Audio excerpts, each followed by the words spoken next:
السلام عليكم ورحمة الله وبركاته.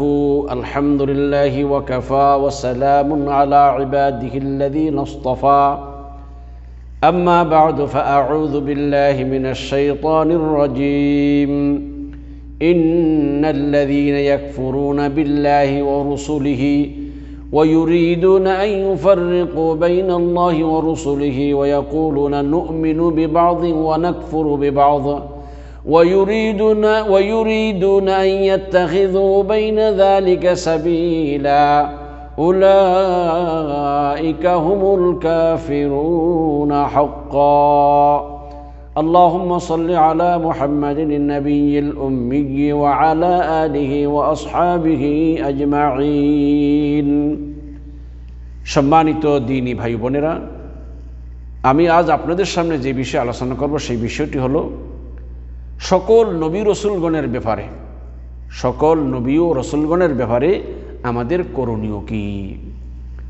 প্রিয় ভাইরা, আমরা পূর্বে আলোচনা করেছিলাম যে কোনো ব্যক্তি যদি মুমিন হতে চায় তাহলে অবশ্যই তাকে যে কয়েকটি বিষয়ের উপর দৃঢ় বিশ্বাস স্থাপন করতে হবে। তার একটি বিষয় হলো সকল নবী রসুলগণের প্রতি দৃঢ় বিশ্বাস স্থাপন করা, যারা আল্লাহর পক্ষ থেকে প্রেরিত এবং আল্লাহ সুবহানাহু ওয়া তাআলা তাদেরকে যে দায়িত্ব দিয়েছিলেন তারা যথাযথভাবে সেই দায়িত্ব পালন করেছেন। অতএব আমরা তাদের প্রতি সমানভাবে বিশ্বাস স্থাপন করব। তবে আনুগত্যের ক্ষেত্রে মুহাম্মদ রাসূলুল্লাহ সাল্লাল্লাহু আলাইহি ওয়াসাল্লামের আনুগত্য করবে, কেননা মুহাম্মদ সাল্লাল্লাহু আলাইহি ওয়াসাল্লামের আগমনের পর পূর্বের সকল শরীয়ত রহিত হয়ে গেছেন। কিয়ামত পর্যন্ত একটা মাত্র শরীয়তেই সারা পৃথিবীতে চালু থাকবে, সেটা হলো মুহাম্মদ সাল্লাল্লাহু আলাইহি ওয়াসাল্লামের মাধ্যমে যে শরীয়ত আল্লাহ দিয়েছেন সেটা। প্রিয় ভাইয়েরা, আসুন তাহলে আমরা সংক্ষেপে জেনে নেই যে আমাদের উপরে নবী রসুলগণের ব্যাপারে কর্তব্য কি, করণীয় কি, কী কী দায়িত্ব আমাদের রয়েছে নবী রসুলগণের ব্যাপারে। সর্বপ্রথম এক নাম্বার দায়িত্ব হলো, এক নম্বর করণীয় হলো যে সকল নবী রসুলগণের প্রতি অন্তরস্থিকতা দৃঢ় বিশ্বাস রাখা যে সকল নবী রসুলগণ আল্লাহর পক্ষ থেকে প্রেরিত এবং আল্লাহ সুবহানাহু ওয়া তাআলা তাদেরকে যে দায়িত্ব দিয়েছিলেন তারা যথাযথভাবে সেই দায়িত্ব পালন করেছেন। এবং সকল নবী রসুলগণের প্রতি সমানভাবে বিশ্বাস স্থাপন করতে হবে। কোনো একজন নবীর সাথেও বিন্দু পরিমাণ বেয়াদবি করা যাবে না, কোনো একজন নবীর মান নষ্ট করা বা মান সম্মানের উপরে আঘাত দেওয়া যাবে না। সকল নবী রসুলগণের প্রতি সমানভাবে বিশ্বাস স্থাপন করতে হবে। প্রিয় ভাইয়েরা, কিন্তু আল্লাহ সুবহানাহু ওয়া তাআলা কাফির সম্প্রদায়ের ব্যাপারে বলছেন, ইন্নাল্লাযীনা ইয়াকফুরুনা বিল্লাহি ওয়া রাসূলিহি, নিশ্চয়ই যারা আল্লাহ এবং আল্লাহ রসুলের সাথে কুফরি করে, ইউরিদুনা আন ইউফাররিকু বাইনাল্লাহি ওয়া রাসূলিহি, তারা চায় যে আল্লাহ এবং আল্লাহ রসুলের মধ্যে পার্থক্য করতে। আল্লাহ রসুলের মধ্যে পার্থক্য করা মানে কি? অর্থাৎ তারা চায় যে আল্লাহর প্রতি বিশ্বাস স্থাপন করবে কিন্তু রসুলের প্রতি বিশ্বাস স্থাপন করবে না। অথচ ইমানদার হতে হলে আল্লাহর প্রতি যেমন বিশ্বাস স্থাপন করা ফরজ, তেমনিভাবে রসুলের প্রতিও বিশ্বাস স্থাপন করা ফরজ। রসুলের প্রতি বিশ্বাস স্থাপন করা ব্যতীত কোনো ব্যক্তি মুমিন হতে পারবে না। তারপরে কাফেররা আরও কি চায় যে তারা তাদের পছন্দ মতো কিছু সংখ্যক নবীদের প্রতি বিশ্বাস স্থাপন করবে আর কিছু সংখ্যক নবীকে অস্বীকার করবে। আল্লাহ পাক এটাও করা বলছেন। তারপরে ওয়ায়াকুলুনা নুমিনু বিবাযিন ওয়া নাকফুরু বিবায, তারা বলে যে আমরা কিছু নবীর আনুগত্য করব, কিছু কতক নবীকে আমরা বিশ্বাস করি আর কতক নবীকে আমরা কি করি, অবিশ্বাস করে তাদের সাথে কুফরি করি। তারপর আল্লাহ ইউরিদুনা আন ইয়াত্তাখিযু বাইনা যালিকা সাবিলা, তারা চায় যে এর মধ্যে একটা মাঝামাঝি একটা পথ গ্রহণ করতে। আমরা যারে মনে চায় তাদেরকে মানবো, যারে মনে চায় মানবো না, না এইরকম মাঝামাঝি কোনো পথ নেই, তারা চায় এটা। কিন্তু আল্লাহ সুবহানাহু ওয়া তাআলা তাদের ব্যাপারে কি বলছেন, উলাইকা হুমুল কাফিরুনা হাক্কা, এরা হলো প্রকৃত কাফের। তাহলে এটুকু আমরা বুঝলাম যে নবী রাসূলগণের ক্ষেত্রে আমাদের বিশ্বাস রাখতে হবে যে তারা তাদের দায়িত্ব যথাযথ পালন করেছেন, তাদের প্রতি আমাদের বিশ্বাস থাকবে এবং কোনো নবীর শানে কোনো রকমের বেয়াদবি, কোনো রকমের কোনো নবীকে ছোট করার কোনো অধিকার কোনো মুমিনের নেই। দুই নম্বর করণীয় হলো যে সকল নবী রসুলগণের ব্যাপারে আমাদের দ্বিতীয় করণীয় হলো যে সকল নবী রসুলগণকে ভালোবাসা, কারণ এরা আল্লাহর প্রিয় বান্দা, আল্লাহর নিকট আল্লাহর কাছে আল্লাহর সৃষ্টি জগতের অর্থাৎ মানব জাতির সর্বশ্রেষ্ঠ মানুষ হলেন নবী রাসূলগণ। সুতরাং আল্লাহর প্রিয় বান্দাদের প্রতি মুমিন হিসেবে আমাদের তাদেরকে অন্তর থেকে ভালোবাসতে হবে। তাহলে আমরা কি বুঝলাম? আমাদের নবী রসুলগণের ব্যাপারে আমাদের দ্বিতীয় করণীয় হলো যে সকল নবী রসুলগণকে ভালোবাসবো, তাদের সাথে কারো সাথে সামান্যতম কোনো বিন্দু পরিমাণ কোনো বিদ্বেষ পোষণ করব না। কেননা নবী রসুলগণের সাথে বিদ্বেষের কোনো প্রশ্নই আসে না, বরং সকলকে আমরা নিঃস্বার্থ ভালোবাসবো। আল্লাহ পাক কোরআনে কারীমে বলেছেন, ওয়া মান ইয়াতাওয়াল্লাল্লাহা ওয়া রাসূলাহু ওয়াল্লাযীনা আমানু ফাইন্না হিজবাল্লাহি হুমুল গালিবুন। আর যে আল্লাহ ও তার রসুল ও মোমেনদের সাথে বন্ধুত্ব করে, তবে নিশ্চয়ই আল্লাহর দলই বিজয়ী হবে। তাহলে বোঝা গেছে প্রত্যেক ব্যক্তির করণীয় হলো আল্লাহকে যেমন মহাব্বত করবে, রসুলকেও মহাব্বত করবে, কারণ রসুলগণ আল্লাহর প্রিয় বান্দা। সুতরাং আল্লাহকে মহাব্বত করার সাথে সাথে সমস্ত নবী রসুলগণকেও আমাদেরকে মহাব্বত করতে হবে। আর আল্লাহর দলই সবসময় কী হবে? বিজয়ী হবে। মোমেনদের জন্য বা আমাদের প্রতি সকল নবী রসুলগণের ব্যাপারে তৃতীয় করণীয় হলো সকল নবী রসুলগণের ব্যাপারে এই বিশ্বাস স্থাপন করা যে নবী রসুলগণ সারা পৃথিবীর সকল মানুষের চেয়ে উত্তম মানুষ। কোনো মানুষই তাকওয়া ফরেজগারির দিক থেকে কোনো নবী রসুলের সমতুল্য সমকক্ষ হতে পারবে না। সারা পৃথিবীর সকল মানুষগুলো মিলেও যদি চেষ্টা করে, তাহলে কোনো ব্যক্তি নবী রসুলগণদের সমমর্যাদায় পৌঁছতে পারবে না। কেননা আল্লাহ সুবহানাহু ওয়া তাআলা তাদেরকে স্পেশালভাবে বাছাই করে নিয়েছেন। আল্লাহ সুবহানাহু ওয়া তাআলা নবী রসুলগণকে যে বাছাই করে নিয়েছে, এই মর্মে আল্লাহ পাক কোরআনে কারীম বলেছেন, আল্লাহু ইয়াসতাফি মিনাল মালাইকাতি রুসুলা ওয়া মিনান নাস ইন্নাল্লাহা সামিউম বাসীর।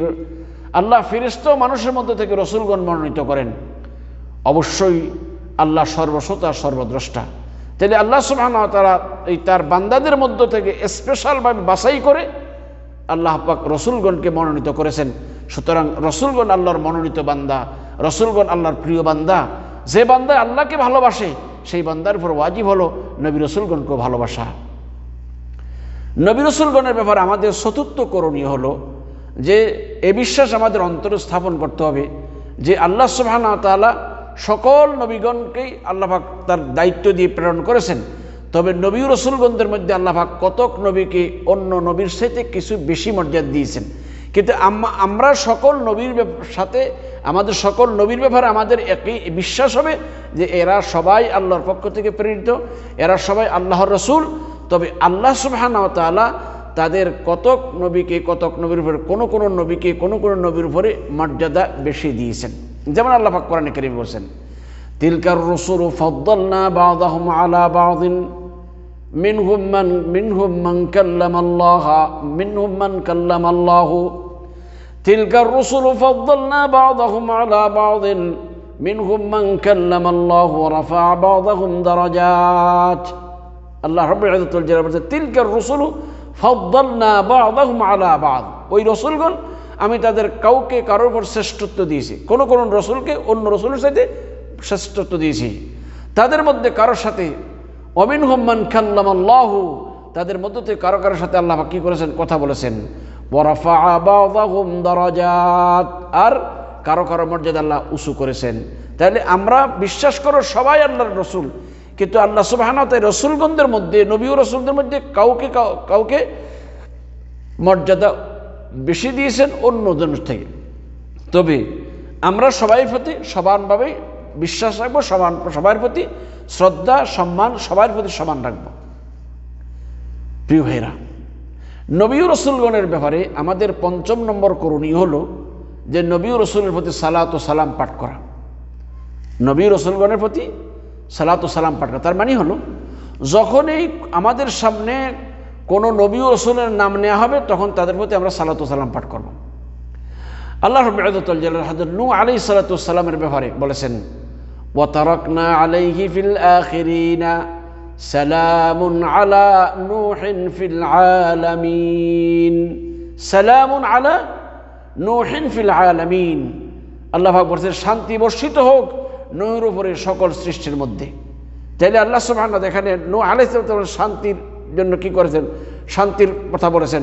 তার মানে আমাদের জন্য এটা শিক্ষা, যখনই কোনো নবীর নাম আসবে তখন আমরা তাদের প্রতি সালাত ও সালাম পাঠ করব। আল্লাহ সুবহানাহু ওয়া তাআলা হযরত ইব্রাহিম আলাইহিস সালাতু ওয়াস সালামের ব্যবহার করছেন সালামুন আলা ইব্রাহিম, ইব্রাহিমের প্রতি শান্তি বর্ষিত হোক, সালাম বর্ষিত হোক, শান্তি বর্ষিত হোক। তাইলে আল্লাহ সুবহানাহু ওয়া তাআলা ইব্রাহিম আসলামের ব্যাপারে ও সালামের কথা বলেছেন। তাইলে আমরাও যখন ইব্রাহিম আসলামের নাম শুনব তখন আমরা কি করব? আলাইহিস সালাতু ওয়াস সালাম বলবো।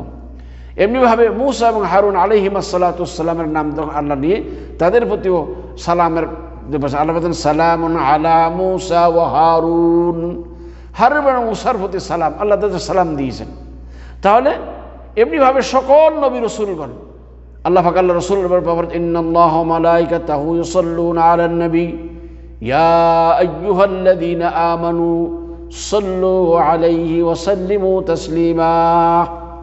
আল্লাহ সুবহানাহু ওয়া তাআলা সকল নবীদের ব্যাপারে সালাম দিয়েছেন এবং আমাদেরকে সকল নবীদের নাম আসলে সালাম পাঠ করার নির্দেশ হয়েছে।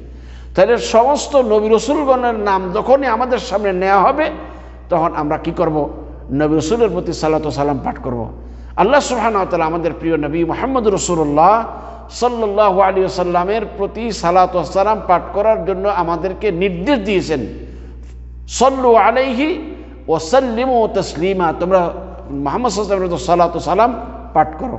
তাইলে আল্লাহ সুবহানাহু ওয়া তাআলার পক্ষ থেকে যত নবী রাসূলগণ প্রেরণ করা হয়েছে, যখনই কোনো নবী রাসূলগণের নাম নিব অথবা আমাদের সামনে তাদের নাম নেওয়া হবে তখন আমরা তাদের জন্য সালাত ও সালাম পাঠ করব।